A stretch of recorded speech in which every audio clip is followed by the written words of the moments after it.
Hey guys, welcome to Crank's Fab Shop. This is episode 3 of the Opossumzilla R32 GTR build. Opossumzilla, you may ask, what's that all about? Well, as you may know, the R32 GTR has a nickname, and that nickname is Godzilla. Run! It's Godzilla! It looks like Godzilla, but due to international copyright laws, it's not. Still, we should run like it is Godzilla! Though it isn't. R32 GTR Godzilla.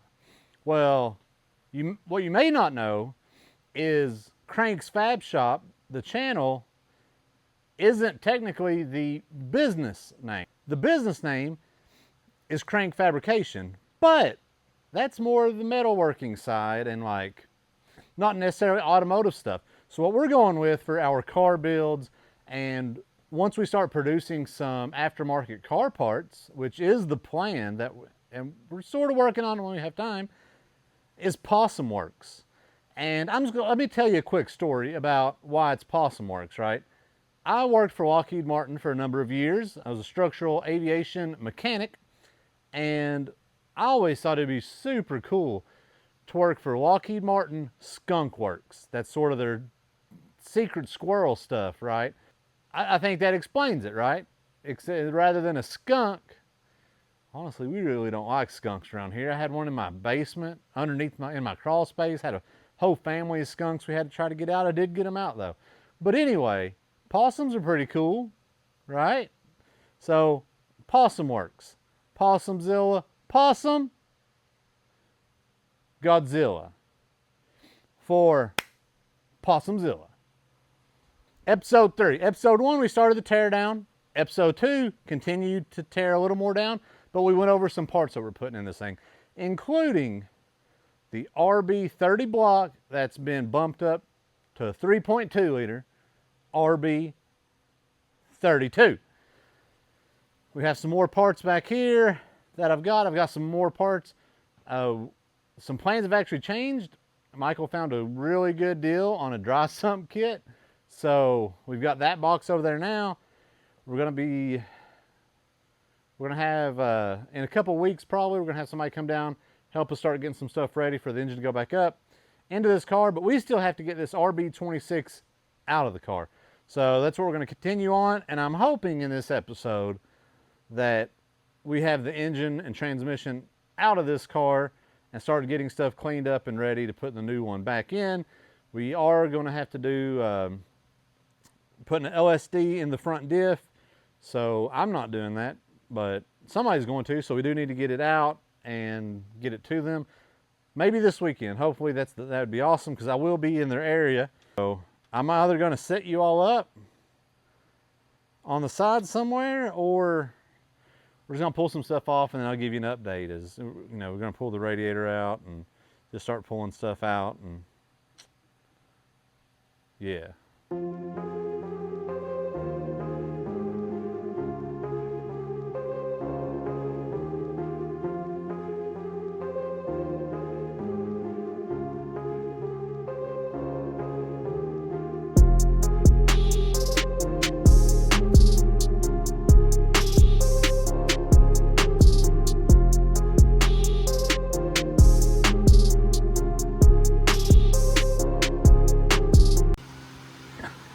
All right, guys, so we got a radiator out. We've drained the oil, drained the diff fluid. I'm gonna start removing some suspension components, or pulling them off the K member anyway. Need to get the axles out, and got to get, let's see here, our power steering lines to the rack. We need to remove those. We're doing a different setup, so I don't know if we'll reuse these or not, but as you can see, one going to the passenger side is on the bottom, one that goes off to the driver's side is up top. That's a little note for me later. I need to pull the slave, either pull the entire slave off, which would probably be the easiest. Yeah, so we'll just pull those out, put the slave cylinder over to the side, and yeah, just continuing to pull stuff off. I need to pull the tie rod in from the knuckle Let's see what else is back through here. Need to pull some of the speedo cable. I think this is we need to pull a drive shaft. I think that goes to the diff for all that kind of good stuff. But we're getting close. I do need to get inside the car so I can so I can access the shift lever, so we can, the shift lever, that way I can get everything loosened from up there. So that transmission will be ready to drop out, but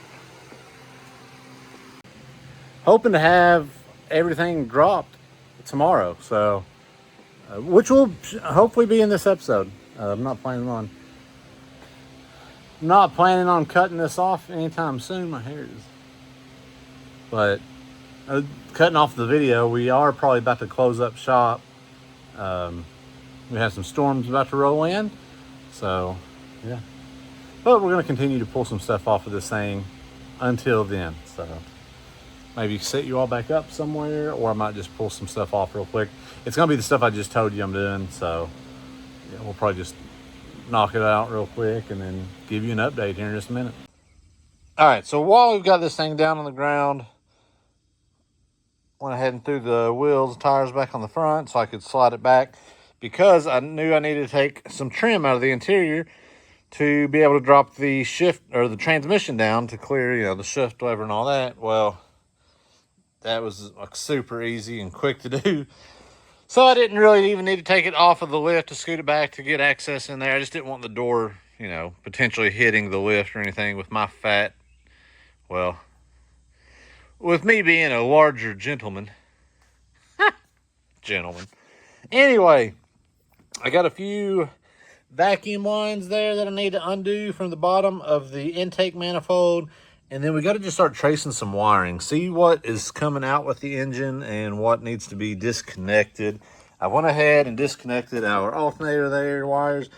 There is one on the bottom still that I need to do. And there you can see we got a ground hanging there. And then I believe that's, and then some other wires for other stuff. Just tuck those up out of the way. So we do have the new wiring specialties wiring harness for the engine harness. So yeah, all that stuff is just coming out with the engine. But so I know I need to still do the suspension, get the axles out, and start working on getting transmission stuff unhooked. But we're getting pretty close. I want to drop this thing out today. All right, so we went ahead and pulled the intake manifold off because there's a lot going on underneath there that I needed to get to that was just a little difficult with that intake manifold on. So it really didn't take very long to pull that off. I think it was maybe 15 minutes, and definitely gave us way more room to work underneath of it. So we're going to continue to unplug some wires, remove some sensors, and I think we're getting pretty close to being finished up top. So we'll get it back on the lift and start working underneath to get this thing ready to drop out of the bottom. All right, so we got a drive shaft out. I'm gonna pull this guy off. I got my speedo cable out, the clutch slave cylinder off, the trans. I do need to disconnect some stuff up here, but I think we're about ready to start dropping this thing down. So we're going to, so I've got a hydraulic lift table over. We're going to roll underneath of this thing and set it underneath of the subframe, or not the subframe, but the K-member right there. Guess we'll have to sort of watch to make sure it's not really sitting on that oil pan, but it'll probably be fine if it's on there a little bit. I may have it and put a board here between this to get that flat and have everything sort of sitting on there. It's definitely been hitting something before, it looks like. But yeah, then we're going to disconnect our lower control arm, suspension components here. And I still got to pull the axles out. And I think that's going to be it. I was sort of waiting to pull the axles out because I'd ordered some tools. So, yeah. Make that a little quicker and easier to popping out. And, yeah, I think once we do that, we'll lower it down and pull the wheels off. Well, I'll go ahead and pull the wheels and tires off before I start disconnecting suspension stuff. But yeah, so I'll get you all set up here in a few whenever we start getting ready to drop this thing out.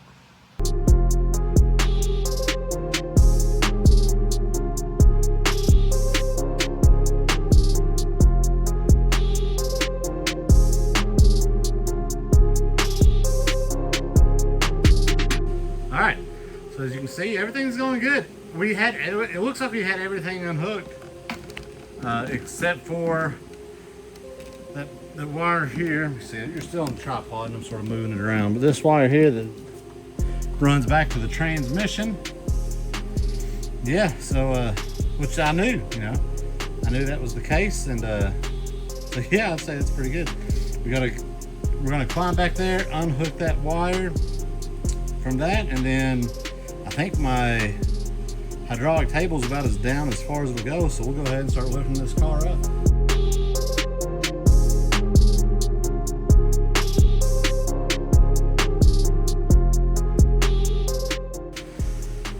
All right, guys, there we go. RB26 transmission transfer case out of this car. So I started to pull some bolts out of that before I just looked up to see about removing that axle, and yeah, you didn't need to pull that, so we're going to anyway. We'll have to pull that because, you know, we're not reusing that. We're not reusing the oil pan, which is sort of the oil pan on this, which I guess that front diff is sort of made into the oil pan and stuff on these RB26s. So as you can see, on our new engine, it's right there. But we have it's a mess. This thing's been leaking, so there's, you know, oil dry everywhere. But we have our dry sump kit in here, which will replace that oil pan that's on that anyway.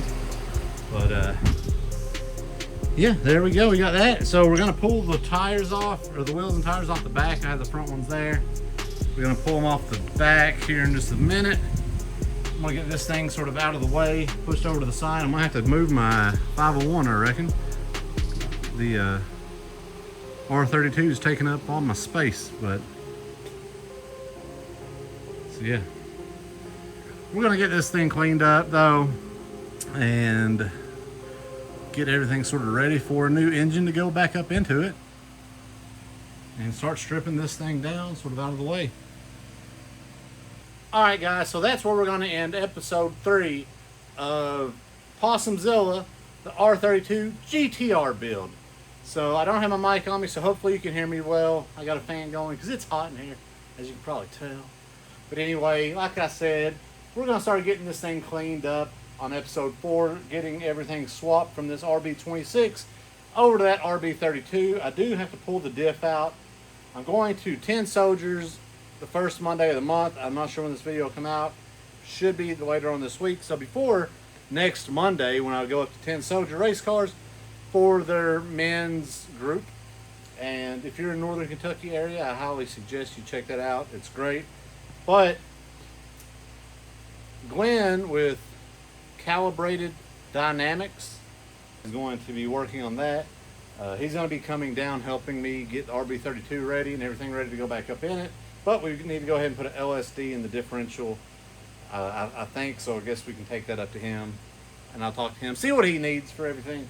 But yeah, we're going to start getting all this off, and next episode, that's what we're going to be seeing, is us stripping down this RB26, pulling everything off that we need, putting it on that RB32, getting it everything ready to go. We do have to make some spacers for the cross member here, and yeah, so this train, I mean, I guess, yeah, the trans is going to be staying on here. We'll probably pull it off anyway, just because that's going to be a lot to move around, but because we have that PPG Sequential 6-speed going into this car.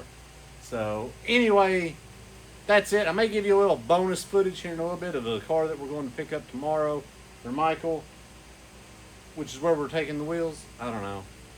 May cut that out. Who knows? But anyway, thanks for watching. God bless, and we'll see you later.